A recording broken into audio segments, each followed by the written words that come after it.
Hello नमस्कार, welcome back to Gargi news India. मैं आस्था शर्मा। तो आइए आज की खबरों पे नजर डालते हैं। तो आइए आज की शुरुआत करते हैं पाकिस्तान से, जहां के प्रधानमंत्री शहबाज शरीफ ने भारत को लेकर बयान दिया है। पाकिस्तान के प्रधानमंत्री शहबाज शरीफ का न्यूयॉर्क में 80th UN महासभा में दिया गया तीखा बयान दुनिया भर में सुर्खियों में रहा। शरीफ ने भारत के साथ मई में हुए संघर्ष में पाकिस्तान की जीत का दावा किया, यह कहते हुए कि 7 भारतीय जेट्स उन्होंने गिराए हैं। उन्होंने अमेरिकी राष्ट्रपति डोनाल्ड ट्रंप को युद्ध विराम सुविधा के लिए नोबेल शांति पुरस्कार के लिए नामित किया। शरीफ ने चेतावनी दी कि यदि भारत ने सिंधु जल संधि का उल्लंघन किया तो उसे युद्ध की कार्रवाई माना जाएगा। इसी बयान पर भारत ने कड़ा पलटवार किया। भारतीय कूटनीतिज्ञ पेतल गहलोत ने उत्तर देने के अधिकार का प्रयोग करते हुए पाकिस्तान पर केंद्रित आतंकवाद की सराहना करने का आरोप लगाया। गहलोत ने पाकिस्तान की पहलगाम हमले में भूमिका का जिक्र किया और कहा कि कोई भी नाटक या झूठ तथ्यों को छुपा नहीं सकता। असल में भारत की बढ़ती शक्ति और मजबूती पर पूरी दुनिया चर्चा कर रही है और पाकिस्तान के नेताओं की यही बेचैनी बार बार उनके बयानों में नजर आती है।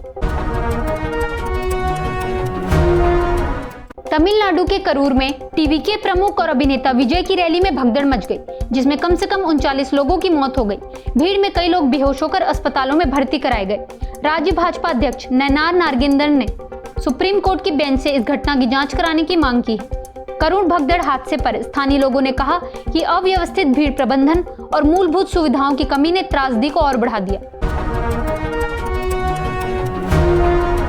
दिल्ली के स्वयंभू संत चैतन्यानंद सरस्वती, जिन पर 17 छात्राओं से छेड़छाड़ का आरोप है, को आगरा से गिरफ्तार किया गया है। इससे पहले पुलिस ने सरस्वती के कई बैंक खातों और फिक्स डिपॉजिट में रखे लगभग 8 करोड़ रुपए भी फ्रीज कर दिए थे। विदेश मंत्री एस जयशंकर ने पाकिस्तान का नाम लिए बिना उसे आतंकवाद का गढ़ बताया और पहलगाम हमले के लिए जिम्मेदार ठहराया। भारत ने अपने जवाब में पाकिस्तान को टेररिस्तान कहा। वहीं पाकिस्तान ने पलटवार करते हुए कहा कि भारत ने पहलगाम हमले का कोई सबूत पेश नहीं किया। मुंबई में रात भर हुई तेज बारिश से जनजीवन प्रभावित रहा।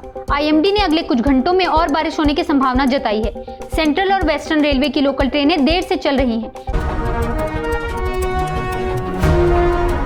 वियतनाम टाइफून बुआलोई के मद्देनजर तटीय क्षेत्रों से 2,50,000 लोगों को निकालने की तैयारी कर रहा है।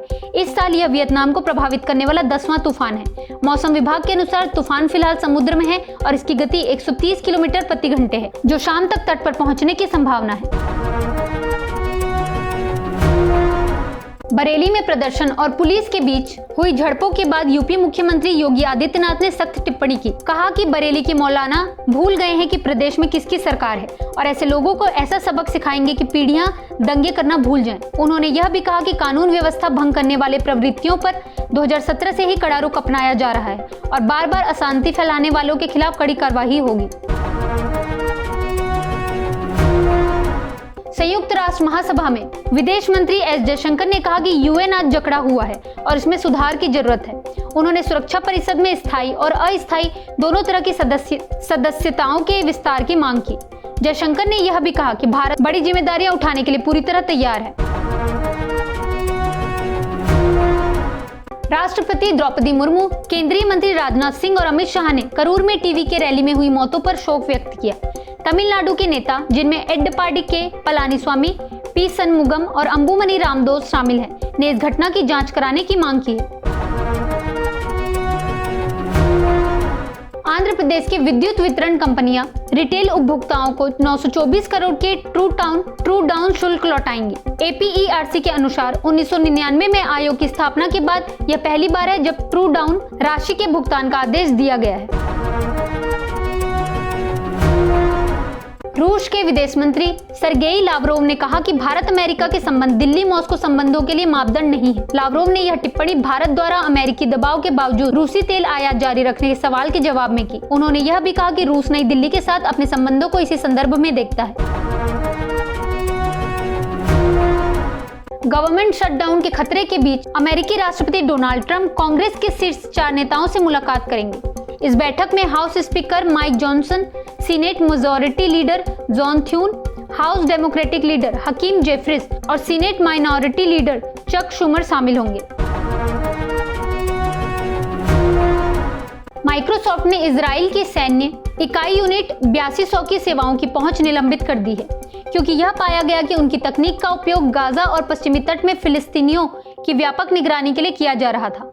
जुलाई 2025 में हुई जांच में खुलासा हुआ कि यूनिट 8200 ने माइक्रोसॉफ्ट के एज्योर प्लेटफॉर्म का इस्तेमाल कर लाखों फोन कॉल रिकॉर्ड किए थे और नागरिकों की गोपनीयता का उल्लंघन किया। माइक्रोसॉफ्ट के प्रेसिडेंट ब्रैड स्मिथ ने कहा कि कंपनी नागरिकों की निगरानी के लिए अपनी तकनीक का उपयोग करने का समर्थन नहीं करती।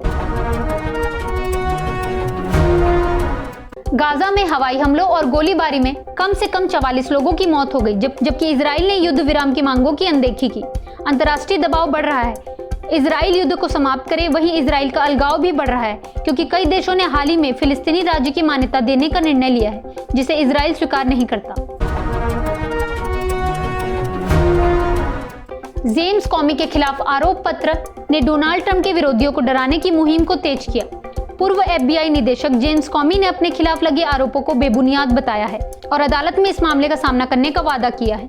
इस आरोप पत्र को डोनाल्ड ट्रंप की उस मुहिम के रूप में देखा जा रहा है जिसका उद्देश्य अपने राजनीतिक विरोधियों को डराना और उनके खिलाफ सख्ती दिखाना है।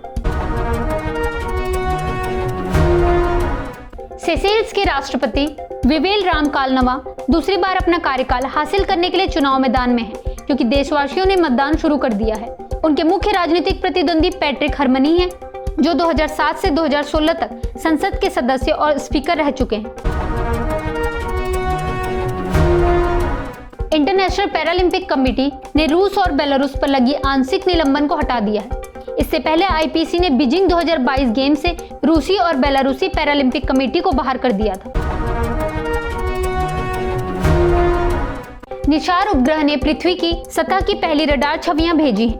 ये तस्वीरें दिखाती हैं कि निसार किस तरह पृथ्वी की जानकारी स्कैन करता है और विभिन्न क्षेत्रों में निर्णय लेने वालों को अनूठा और उपयोगी डेटा प्रदान करता है। एक्सियम 4 मिशन के दौरान किए गए अध्ययन में पाया गया कि डायबिटीज वाले अंतरिक्ष यात्री भी अंतरिक्ष मिशन पर जा सकते हैं। अध्ययन के नतीजों के अनुसार पृथ्वी पर लाखों लोग जो रोजाना डायबिटीज उपकरणों का उपयोग करते हैं, उन्हें अंतरिक्ष में भी पूरी तरह से उपयोग करके जमीन और अंतरिक्ष के बीच end to end diabetes monitoring की जा सकती है। Amazon के एक उपाध्यक्ष, जो कंपनी की सबसे प्रमुख परियोजनाओं में से एक आर्टिफिशियल जनरल इंटेलिजेंस की निगरानी में मदद कर रहे थे, शुक्रवार को वे अपना पद छोड़ रहे हैं। राइटर्स की जांच के बाद ऑनलाइन रिटेलर ने इसकी पुष्टि की। 13 साल से Amazon में काम करे कार्तिक रामकृष्णन अपने पद से इस्तीफा दे रहे हैं। एंथ्रोपिक ने कहा कि वह इस साल अपनी अंतर्राष्ट्रीय टीम को 3 गुना और अपने अप्लाइड आर्टिफिशियल इंटेलिजेंस विभाग को 5 गुना बढ़ाने की योजना बना रहा है, ताकि अमेरिका के बाहर अपने क्लाउड AI मॉडल की बढ़ती मांग को पूरा किया जा सके। कंपनी के अनुसार क्लाउड का लगभग 80% उपयोग अमेरिका के बाहर हो रहा है और दक्षिण कोरिया, ऑस्ट्रेलिया और सिंगापुर जैसे देशों में प्रति व्यक्ति उपयोग अमेरिका से कहीं अधिक है। ताइवान भारत में अपनी तकनीकी उपस्थिति बढ़ाना चाहता है, क्योंकि अमेरिका में इसकी मांग बढ़ रही है। ट्रेड बॉडी के प्रमुख ने कहा, भारत के स्मार्टफोन का अमेरिका में निर्यात, जो फिलहाल बढ़ी हुई टैरिफ से मुक्त है, वित्त वर्ष के पहले 5 महीनों में पिछले साल की तुलना में लगभग 40% बढ़कर $8.43 बिलियन हो गया। छात्रों और विधायकों ने ICAR से मांग की है कि वे BSc एग्रीकल्चर में प्रवेश के लिए कृषि स्कूल के छात्रों को शामिल करें। ICAR प्रमुख ने कहा कि 7 विश्वविद्यालयों ने नियमों की समीक्षा करने के लिए सहमति दी है, क्योंकि CUET पास होने के बावजूद इन छात्रों को प्रवेश से बाहर किया गया था। US का हायर बिल भारत की IT, BPM और GCC सेक्टर्स के लिए खतरा बन सकता है। इस बिल का प्रस्तावित टैक्स अमेरिका की कंपनियों को विदेशी आउटसोर्सिंग से रोकने के लिए है। इसका सीधा असर भारतीय IT कंपनियों की कमाई पर पड़ेगा, क्योंकि ये कंपनियां अपने कुल राजस्व का 50 से 60% हिस्सा अमेरिका से कमाती हैं। HDFC बैंक को दुबई शाखा में नए क्लाइंट्स को ऑनबोर्ड करने से स्थानीय रेगुलेटर ने रोका। भारत का सबसे बड़ा private sector bank HDFC bank ने कहा कि उसने दुबई फाइनेंशियल सर्विसेज अथॉरिटी के नोटिस के अनुपालन के लिए जरूरी कदम उठा लिए हैं।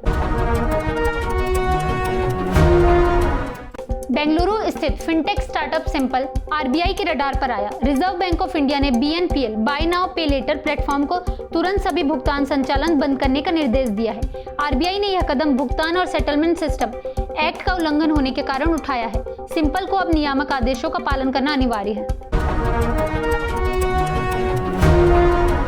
तो ये थी आज की कुछ खास खबरें। मैं आस्था शर्मा आपसे फिर मिलती हूँ। तब तक के लिए देखते रहिए गार्गी न्यूज इंडिया। धन्यवाद।